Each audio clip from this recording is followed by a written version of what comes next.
So here's how to create a second Facebook profile on your mobile app. First, you want to open Facebook, the mobile app, and then you want to click on your profile logo. And then you want to click on the drop down arrow next to the profile name.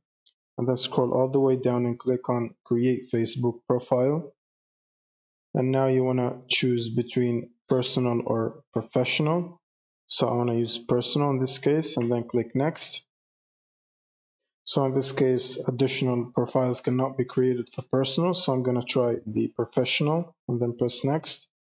Now click on Create New Page and Next. You can also use your own main profile, and then you will need to give it a name. So for example, Test, and then click Next, and maybe choose a better name,